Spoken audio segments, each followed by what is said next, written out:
So what have I been doing this week? Like, what have I been watching, listening to, reading?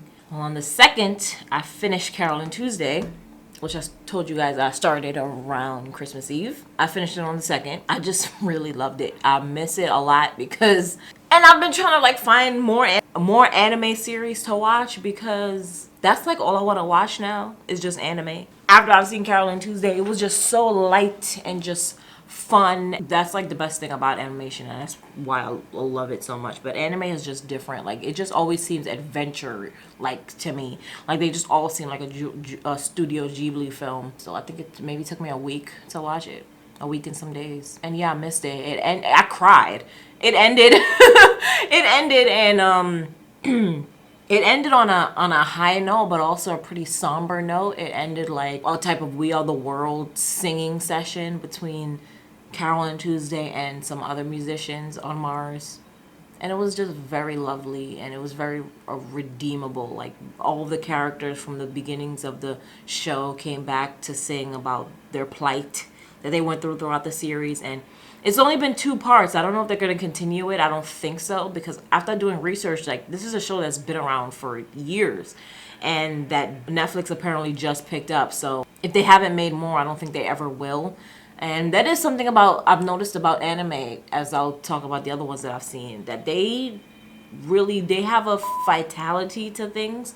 They end things. They don't go on, similar to Fleabag, where they won't go on and on and on and on. They'll just have like 1 part 10 episode, 12 episode, or 2 part 10 episode, and then that's it. They won't continue, and that sucks, because the ones that I really like, I wish they would continue. Carol and Tuesday was something that I finished on the 2nd and that I miss dearly, and I really wish there were more, but there aren't.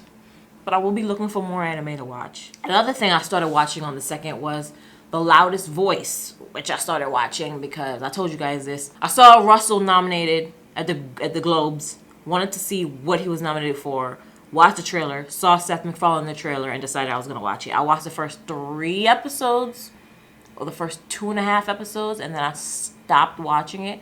I might go back. I don't know. I enjoy what I saw, but yeah, I don't know enough if anything's pulling me back to it just yet, and we'll see. But I've been watching some other stuff, so I'll tell you guys about that later in another video. The other thing I was doing on the 2nd, which is why I'm telling you guys this now, because I was just watching a bunch of stuff and not recording what I was watching, but rewatching The Mandalorian again, because I'm obsessed with Mando and Yoda. I'm obsessed with them. They're just so cute together. And if you've seen, spoiler, if you've seen the last episode, his boss woman lady kind of inducted him as Yoda's father. So technically he's like adopted Yoda. So they're like father and son now. So I just love watching them together, and they're so cute. And I just like watching The Mandalorian, and I can't wait for season 2. So I just rewatched that on the 2nd. I started because I couldn't go to sleep, because my sleep schedule's been off since the year started, obviously, because I stayed up for the new year. So on the 2nd, I couldn't sleep, so I stayed up and I was watching. Sometimes when I read something, it feels like I'm watching something because it's so well written and so descriptive. But I was reading a graphic novel in my bed, on my phone, or on my tablet, called Heart in a Box by Kelly Thompson. And yeah, I really like it. It's drawn very interestingly. It's not typical for what I've seen for graphic novels. The faces of the characters look kind of distorted and off-putting in a way, but I mean, they look human. It's just they just look like interesting humans. The concept of the graphic novel is interesting too, because it's based on this girl who's heartbroken, and she gives her heart away to a stranger, and then she realizes that being heartbroken is better than being empty. So she goes on a journey to find pieces of her heart, and she meets interesting people, and she realizes it's kind of like a journey of ways of realizing, like, you may think you got it bad, but there's people who have it worse, or there's people who have it just as bad as you, and they're going through it, and you just got to go through it. And she goes on a journey that leads her back to where she started, and it's just very interesting. I finished it today, but I started it on the 2nd, so I'm trying to go in chronological order. I started on the 2nd, and it took me like a day to read it fully, like a full day without stopping. But I started it early in the morning on the 2nd, because I couldn't sleep. And then I continued reading it on my way to work. And then put it down and then pick it back up again until today. Okay, so on the 6th, sorry, my cousin is texting me. Yeah, so on the 6th, this was the next time I did any type of media. It's funny that I skipped the whole 4 days without watching anything or reading anything. But on the 6th, I watched Family Guy and Ray Donovan. And now that I'm looking at this, I have to watch Ray Donovan today, I think. I need to stop talking about Family Guy. I mean, I love Family Guy. I don't know. It doesn't come every week, obviously, because it's prime time. It comes whenever I feel like it. But a new episode had came on the 5th, and I watched it on the 6th. And it was really funny. I don't remember what happened, but it was really funny. Because it was a while ago. This is why I should do these videos as I watch these things. But, yeah. And I watched Ray Donovan. And it was really good. And I keep thinking that Ray Donovan isn't going to be good anymore. But I keep going back to it. It keeps bringing me back. And I love Ray Donovan. And then I watched the Golden Globes on Hulu, which I told you guys about. That was the 6th. Then the 7th, I watched Bob Hearts Abishola, which I still adore. I keep thinking I'm not going to like it anymore.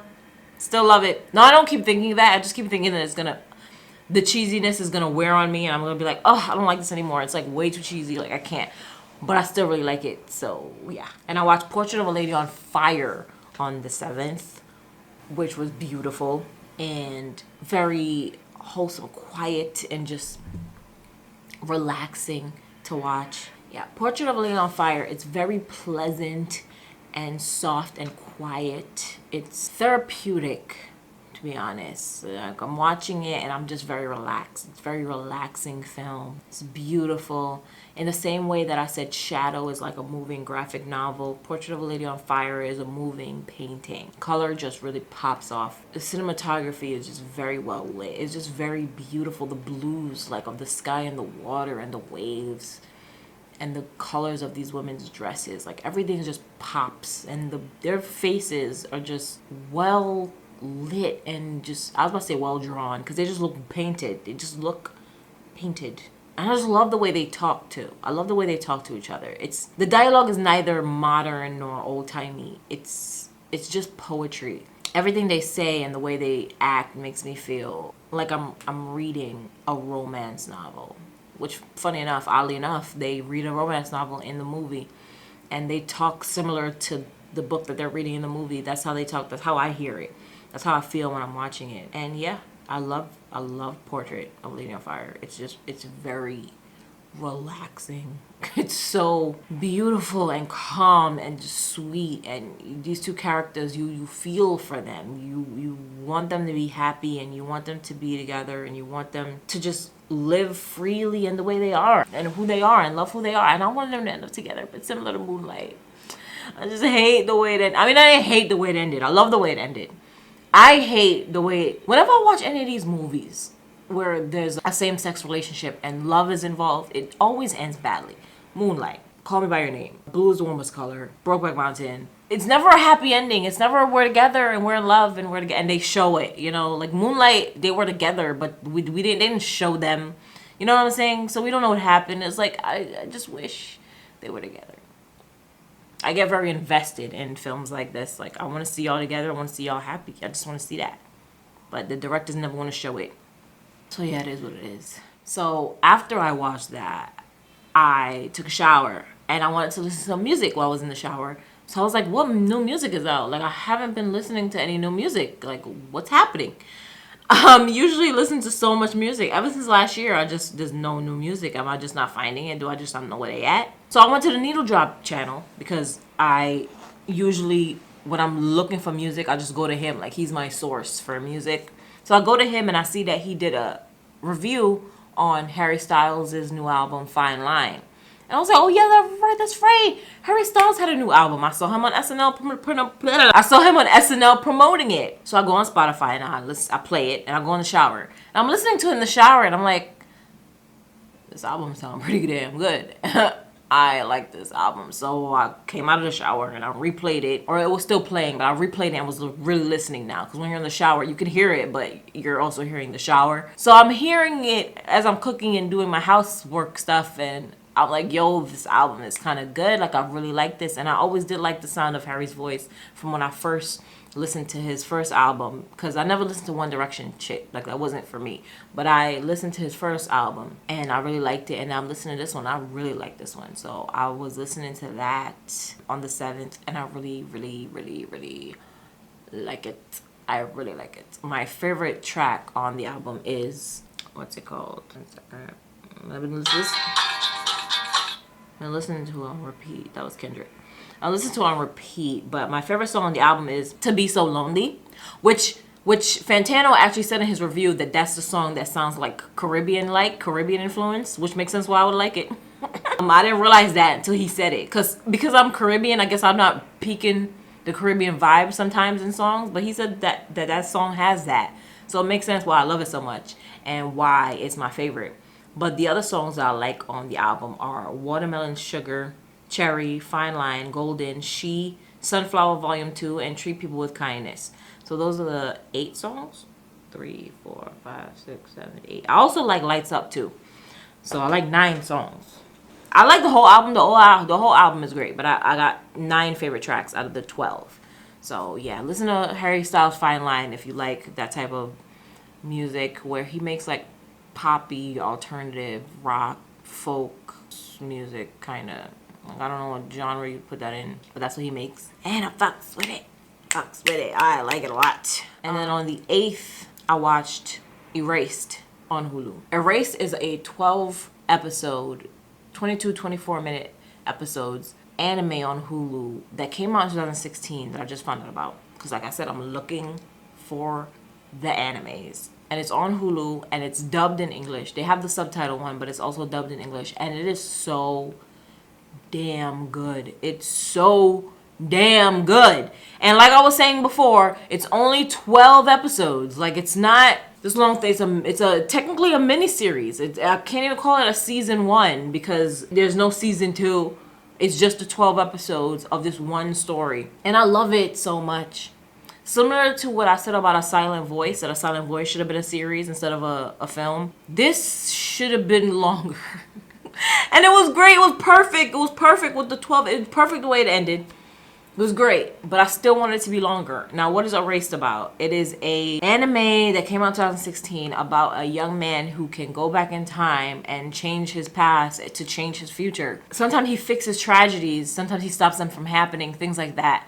And something happened in his present. He's 29 years old. He's a manga writer, or he's an aspiring manga writer. He works at a pizza shop. And an accident happens which sends him back in time about 5 minutes, where he stops a truck driver from running over a little kid. And in the midst of that, he gets hurt. He gets in a car accident. And he goes to the hospital or whatever. And then he kind of, because he goes to the hospital, his mother comes over to see if he's alright, and then he hangs out with his mother, and then he has like another revelation of certain things that happened in his childhood that his mother reminded him about. And in order to fix that, he goes back in time to his childhood to see what it was that he doesn't remember, that he can't recollect in his memory, that happened to him when he was a child, that's affecting him in his adulthood, that he just can't remember why it's affecting him. And it's so good. It's well written. I don't want to give too much away. I just want to give you that. I watched the whole thing in like 2 days and already have rewatched it. But I started it on the 8th. Fucks with it. Right? So I love Erased, and I want you guys to watch it if you haven't seen it. It's on Hulu. Good. So then the next day, on the 9th, I started listening to Michael Kiwanuka's new album. Once again, I went to the Needle Drops channel because that is my source for music, to see what other new music. Because once again, I came home and I wanted to listen to music in the shower, and I put on Michael's album, and I fucks with that album. I like that album a lot. My favorite tracks from that are not on my phone yet, I don't think. So let me go look. Hold on. Magic. So from Michael Kiwanuka's new album, my favorite tracks are "You Ain't the Problem," "Piano Joint," "Light," "Living in Denial," and "I've Been Glazed," or "I've Been Dazed."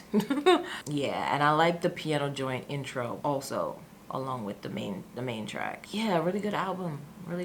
And I had a really good week. I discovered a lot of dope shit. So yeah, that's what I've been up to this week, and I'll check with y'all. Yeah, so let me know what y'all been watching, what y'all been listening to, what y'all been reading. Deuces, triple up.